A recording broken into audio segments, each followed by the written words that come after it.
Nathan Cleary goes into immortal status in 2023.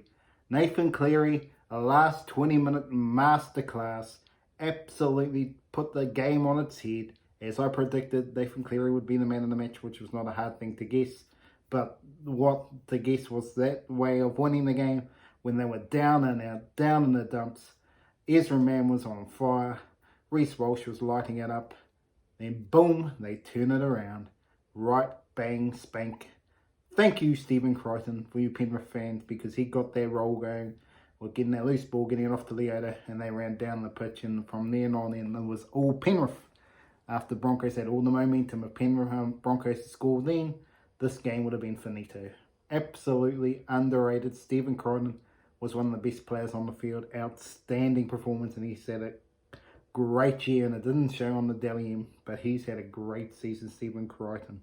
Let's get to it. Yes, the grand final review show. Yes, the absolute titanium that it is. The Penrith Panthers somehow got out of jail when they were down and out and got up. Yes, the first half, well, it was all Penrith. And the Broncos somehow were only 2 points behind, 8 points to 6. It should have probably been 18 points to 6, something like that. They were so dominant, but they couldn't score, and that's how good the defense of the Broncos were. And you looked at the second half when Broncos went boom, boom, boom. Ezra was just carving them up, absolutely carving them up. And then Luai goes off, Isaiah Yeo goes off, and then you're thinking, yes, Reynolds has got his redemption. Absolutely all over, Red Rover. I don't think even the strongest of Penrith supporters could believe this comeback. And it absolutely turned on its head, absolutely outstanding. Totally forgotten about, but what an absolute unbelievable performance from the immortal in waiting, Nathan Cleary. There is no doubt in my mind he will be an immortal. You wait for his career to end. How many more premierships is he going to get? People say he might not get any more. Wow. Did you see the game last night? I just think this team is class above. And probably the only question mark I have is if Jerome Luai goes. They had Cogger. They wish they kept Cogger now because he was outstanding too. He was outstanding. When they needed someone else to step up, he stepped up as well. He sort of played the Isaiah Yeo. He got out of dummy half, run forward, got some meters for them, and just gave that extra space to Nathan Cleary to do his thing. He was underrated in his performance in this game. He was very, very good, Jack Cogger, when he came on for Luai, and really another part of the changing the guard of this game. So it wasn't all Nathan Cleary. He had Cogger, and obviously Haas was a beast. Yes, Haas was a beast. Fledger and Carrigan, they just keep doing what they've done all season. They were all huge in the defeated side. Absolutely defeated side. On the other side, James Fisher-Harris, that's who I was supposed to talk about. He come back on the field and he made a big difference up front too, and really pushed the Panthers forward. And but Lindsay Smith led in that easy try, but then he sort of improved at the end of the game as well, but he was struggling for a little bit with defensively. But yes, at the end of the day, they got home. So, but Nathan Cleary, clearly, the 40-20, setting up the try. Crichton, unbelievable try. Just absolutely individual brilliance. And then Nathan Cleary with that 3 minutes to go, just under 3 minutes to go, come up with the try that won them the game. Absolutely, that's what you talk about. Doing it on the biggest stage in the grand final, winning the game. It so reminds me of other tries that weren't the grand final winners, like Stacey Jones' try was outstanding, or the one that was the grand final winner, Darren Albert, right in the last minute. That was right at the end of the game. Unbelievable stuff we saw from Nathan Cleary, and he did it all by himself. And yes, he hasn't done it in Origin, but it's probably going to come. It really is going to come. Haas has been so impressive for New South Wales as well. He's been underrated in New South Wales. He's been very consistent. He probably just needs a few more friends. I'm not sure how they get it done there, but they got to get something going there. It's obviously the question mark in Cleary because he already won the World Cup. Even though question mark he played in, he didn't aim a game. But when you look at a lot of these series, right, you look at the Origin for New South Wales, Andrew Johnston really dominated many series. Like, I mean, let's just be fair dinkum. If you want to talk about dominating series, that was Thurston. Absolute Thurston and Cameron Smith. Those two especially, and you had Cooper Cronk and Billy Slater in there as well. But those two especially just absolutely dominated for such a long time. Absolutely at that level, absolutely outstanding. So all this talk to Nathan Cleary is the best ever. I think he's got a long way to get up to Cameron Smith. Cameron Smith was just so consistent. Absolutely. And Cleary is heading their way now. Don't get it twisted, he could be. But he's on the trajectory of the best halfback. He might not be the most talented halfback, but he's definitely turning into the most consistent and take over from the Cooper Cronk, who I think was the most consistent halfback. But Thurston had more class than Cooper. But Cooper really was very consistent and was winning premierships with Thurston. And he won 2, but was lucky to get the first one. Well, not lucky, but I mean. But yeah, so the question mark over all these about immortal status here. Andrew Johns was a talented player. Don't get it twisted. He was a very talented player. But how many premierships did he win? Not a lot. I mean, Cleary could win 6 or 7 by the end. But then you got Kevin Walters for that matter, 1-6. He's not talked about as immortal. So it shows you all the different rules and regulations on how or who gets immortal status and who's not. This is a big question mark over there. But if I'm looking at every player I've seen, I mean, there's so many talented players. But because you got Alan Langer as well, he was an outstanding player. But yeah, from what I've seen out of all the players that I've seen, in terms of individually, Andrew Johns was outstanding, but not every week. But if you were saying Andrew Johns' best game against anyone else, I don't think anyone beats him. No one touches him in the halfback position anyway. Absolutely at his best. But consistency, Cooper Cronk gets him every day of the week. Thurston is a bit of an in-between. He has the talent, not quite as much talent as Andrew Johns, but very much more in his mould compared to Cooper Cronk. And so he had a bit of both the talent and the consistency. So Thurston really pushes himself up there into that space. And Cooper Cronk was just so consistent. Just like Dylan Edwards, he's going to be a forgotten player probably in 20 years' time, Dylan Edwards. But he was so consistent. And Cameron Smith, probably another player, is going to get forgotten by a lot of people because he's not on the highlights reel. We have Reece Walsh on the highlights reel. You see Thurston winning some big games. But yeah, that's going to be a question mark on Cameron Smith's legacy. But no doubt about it, he'll be an immortal. But yeah, it's a bit of a tough one. Do you go consistency? Do you go premiership? Like, there's so many things to figure out. I mean, you could go for days on pure talent who are very good players. I'm not saying immortals, but you got Sterlo as well in the conversation. Brett Kenny.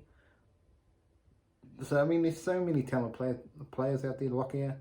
I mean, not Lockyer. This just shows you where the talent is for these players. There's so many very good players out there.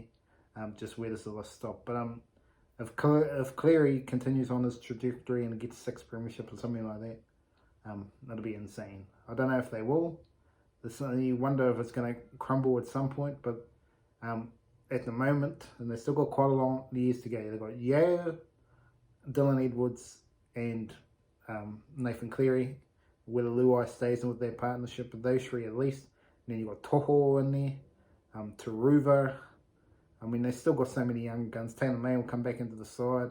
I mean, there's so many young players out there that can continue to build this team. And the number 6 could be a question mark if Luai goes, but if he stays, it was all roads ahead for the Panthers. And is anyone in sight of beating them? Really? They might have done the hard way in the grand final, but they were the best team all year. And Brisbane did their best. They beat them in the first round, but that was Penrith not at their best. It was a great grand final, and unfortunately. But on the other side of the things, Adam Reynolds just didn't get it done. Reece Walsh was quiet in the first half. He tried to get it in the second half, but then he came up with a bad offload, which really just absolutely put the game away. Well, not the game away, but just kept any momentum. They tried to stop the momentum. They stopped it. So, yeah. But obviously, the question mark, I'm going to talk about it in the next video, is a couple of the big game fullbacks are not selected in the Australian team. We're going to talk about that in the next episode. But yeah, Anna Reynolds, let's talk about retirement. I did think if he won this game, he might retire early. But now it's just a question mark now. He's probably going to try and keep Bernie, thinking that was the one that got away. But whether he gets another opportunity in it, that's going to be the question mark. And with Flegler going, that's a big loss for the Broncos. And Herbie Farnworth, both of them.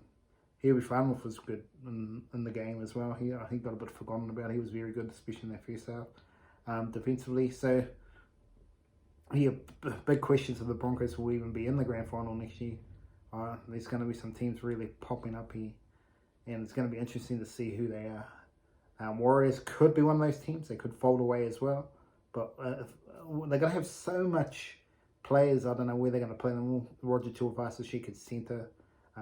But there's going to be other teams that are really going to push back up. Who they are, time will tell. Because there just seems to be a big gap between the top and the bottom. Whether the Warriors can go to their next level, that's the big key. I thought they'd taken a step forward, but we'll see if they can continue next year. Melbourne Storm, to me, I think they're on a downhill slide. They'll probably still make the top 8 as they always do, but I just don't see them have enough talent to win the premiership. Yeah, so it's going to be interesting to see where all these other teams come. Can anyone come from anywhere? Newcastle, can they get consistency? You got Warriors and Newcastle. Are they going to be consistent or are they going to drop away next season? The Raiders, you never know what you're going to get out of them. The Sharkies, can they go to another level? Because they've been there. They just can't get to their next level. The Sharkies, it's a problem. They just haven't been able to go to that next level. That's going to be the question marks for them. But in terms of, then Cleary deserved the medal. But Ezra Man was hard luck. Those 3 tries. Any other grand final, we probably would have been man of the match. But he got dudded at the end and all forgotten about it. And Cleary come up with a masterclass finish to get it done. And his last try will go down in folklore for the Panthers for a very, very long time. The question mark is whether they can do 3 in a row. But yeah, Crichton going, Spencer Lenu going. Or will they just continue to find more people just to replace them? That's what they've done. They've got Brad Snyder to take Cogger's place. So they just keep their rolling machine going. And to be honest, everything would say Penrith for all premierships. Can it be done? So it's going to be interesting to see if they can continue this romp. Obviously, injuries will come into play if they can continue not to get injuries. They've been very lucky in that. That's basically when Dylan Edwards was injured in, was it 2021? And they still got it done. Something like that. Oh, can't remember. Yeah, I think it was 2021. So, big games for the... But he's still playing the grand final. But this Penrith team is outstanding. Absolutely world class. And well done to them. And they thoroughly deserve to win. The Broncos, they tried their hardest. But just at the end of the day, the composure, they probably thought they had a won. When Ezra Man got his first try, they probably thought they had a won. And the youngness of the team just relaxed a little bit and let the other team back into the game. And it's just sometimes happens in footy. And Cleary was just a masterpiece because he probably didn't have the greatest of games, to be honest. His first half was okay, but they just couldn't nail the coffin, which is sometimes what can happen to Penrith. And Broncos had their chance, but they just faltered away in their last 20 minutes when they really needed it. And yes, people saying Adam Reynolds didn't step up in their last minute, but it's just a wave of emotion. And to be honest, he probably didn't have the greatest of games anyway. It was Ezra Man that really stood up in that game, so I'm not sure where he's heading, but Adam Reynolds, that's probably his best chance to win another premiership, maybe, because you're no guarantee to go there next year. Look at the Eels last year, they faded away. Canberra faded away before, so it's going to be an interesting time to see who really rises up.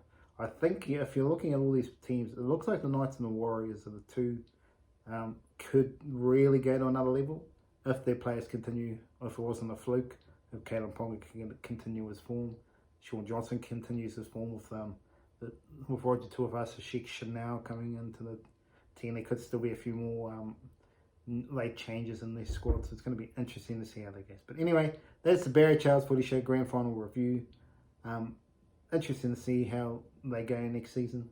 But we are now going to go, and I'm going to talk about the Australian squad in my next video and see what my selections would be for this one. But anyway, have a great day out there. Remember to like and subscribe to the channel.